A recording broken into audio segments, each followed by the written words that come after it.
Welcome to the History of North America. I'm Mark Vinette. Native communities in southeastern Canada and northern New York State warred amongst themselves long before the arrival of Europeans on the continent. By the early 17th century, however, new alliances were formed, and the Iroquois became mortal enemies of the French. With the early morning light, Samuel de Champlain, an adventurous Frenchman, and the Hurons and Algonquins advanced, following the ever-widening stream, in whose midst islands leagues in extent now appeared. Beyond came broad channels and extended reaches of widening waters, and soon the delighted explorer found that the river had ended, and that the canoes were moving over the broad bosom of that great lake of which the Indians had told him, and which has ever since borne his name. It was a charming scene which thus first met the eyes of man. Far in front spread the inland sea. On either side, distant forests, clad in the fresh leafage of June, marked the borders of the lake. Far away, over their leafy tops, appeared lofty heights. On the left of the green mountains lifted their forest-clad ridges, with patches of snow still whitening their tops.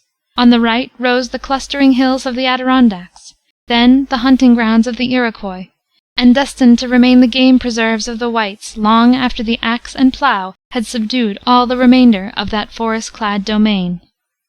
They had reached a region destined to play a prominent part in the coming history of America. The Indians told their interested auditors of another lake, thickly studded with islands, beyond that on which they now were, and still beyond a rocky portage over which they hoped to carry their canoes, and a great river which flowed far down to the mighty waters of the sea.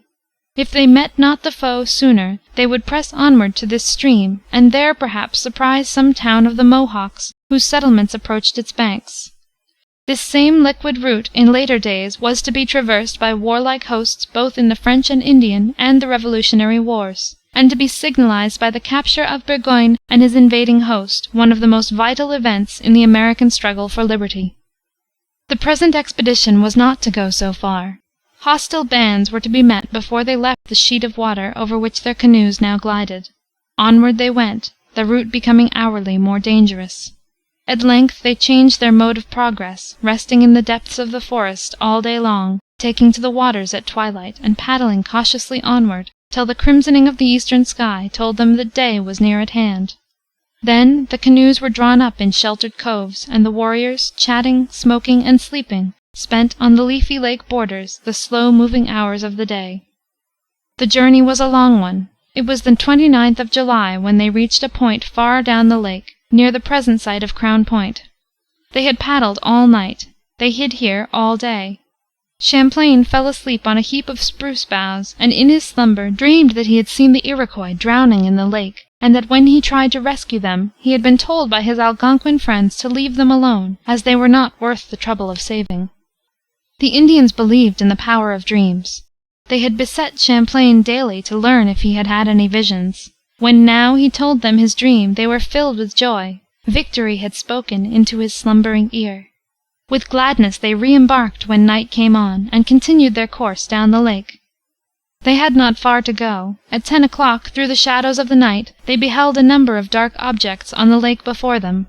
It was a fleet of Iroquois canoes, heavier and slower craft than those of the Algonquins, for they were made of oak or elm bark, instead of the light paper birch used by the latter. Each party saw the other, and recognized that they were in the presence of foes.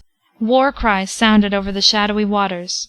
The Iroquois, who preferred to do their fighting on land, and who were nearer the shore, hastened to the beach, and began at once to build a barricade of logs, filling the air of the night with yells of defiance as they worked away like beavers.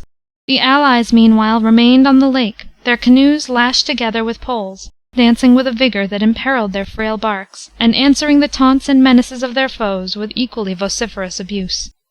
It was agreed that the battle should be deferred till daybreak. As day approached, Champlain and his two followers armed themselves, their armor consisting of cuirass or breastplate, steel coverings for the thighs, and a plumed helmet for the head. By the side of the leader hung his sword, and in his hand was his arquebuse, which he had loaded with 4 balls.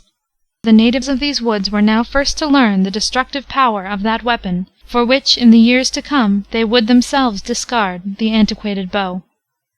The Iroquois much outnumbered their foes. There were some 200 of them in all, tall, powerful men, the boldest warriors of America, whose steady march excited Champlain's admiration as he saw them filing from their barricade and advancing through the woods. As for himself and his 2 companions, they had remained concealed in the canoes, and not even when a landing was made did the Iroquois behold the strangely clad allies of their hereditary enemies. Not until they stood face to face ready for the battle cry did the Algonquin ranks open and the white men advance before the astonished gaze of the Iroquois. Never before had they set eyes on such an apparition, and they stood in mute wonder, while Champlain raised his arquebuse, took aim at a chief, and fired. The chief fell dead. A warrior by his side fell wounded in the bushes. As the report rang through the air, a frightful yell came from the allies, and in an instant their arrows were whizzing thickly through the ranks of their foes. For a moment the Iroquois stood their ground and returned arrow for arrow, but when from the 2 flanks of their adversaries came new reports, and other warriors bit the dust, their courage gave way to panic terror, and they turned and fled in wild haste through the forest, swiftly pursued by the triumphant Algonquins. Several of the Iroquois were killed, a number were captured. At night the victors camped in triumph on the field of battle, torturing one of their captives, till Champlain begged to put him out of pain, and sent a bullet through his heart. Thus ended the first battle between whites and Indians on the soil of the northern United States, in a victory for which the French were to pay dearly in future days, at the hands of their now vanquished foes. With the dawn of the next day the victors began their retreat. A few days of rapid paddling brought them to the Richelieu. Here they separated, the Hurons and Algonquins returning to their homes by way of the Ottawa, the Montagnais, who dwell in the vicinity of Quebec, accompanying Champlain to his new-built city. The Iroquois, however, were not the men to be quelled by a single defeat. In June of the ensuing year a war party of them advanced to the mouth of the Richelieu, and a second fierce battle took place. As another vivid example of the character of Indian warfare, the story of this conflict may be added to that already given. On an island in the St. Lawrence, near the mouth of the Richelieu, was gathered a horde of Montagnais Indians, Champlain and others of the whites being with them. A war party of Algonquins was expected, and busy preparations were being made for feast and dance, in order that they might be received with due honor. In the midst of this festal activity an event occurred that suddenly changed thoughts of peace to those of war. At a distance on the stream appeared a single canoe, approaching as rapidly as strong arms could drive it through the water.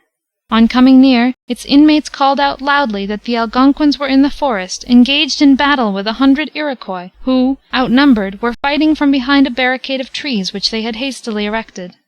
In an instant the air was filled with deafening cries. Tidings of battles were to the Indians like a fresh scent to hounds of the chase. The Montagnais flew to their canoes and paddled with frantic haste to the opposite shore, loudly calling on Champlain and his fellow whites to follow. They obeyed, crossing the stream in canoes. As the shore was reached, the warriors flung down their paddles, snatched up their weapons, and darted into the woods with such speed that the Frenchmen found it impossible to keep them in sight. It was a hot and oppressive day. The air was filled with mosquitoes so thick, says Champlain, that we could hardly draw breath, and it was wonderful how cruelly they persecuted us. Their route lay through swampy soil, where the water at places stood knee-deep, over fallen logs, wet and slimy, and under entangling vines. Their heavy armor added to their discomfort. The air was close and heavy. Altogether it was a progress fit to make one sicken of warfare in the wilderness. After struggling onward till they were almost in despair, they saw 2 Indians in the distance, and by vigorous shouts secured their aid as guides to the field of battle. An instinct seemed to guide the Indians through that dense and tangled forest. In a short time they led the laboring whites to a point where the woodland grew thinner, and within hearing of the wild war-whoops of the combatants. Soon they emerged into a partial clearing, which had been made by the axes of the Iroquois in preparing their breastwork of defense. I'm Mark Vinette, and I hope you're enjoying the ride.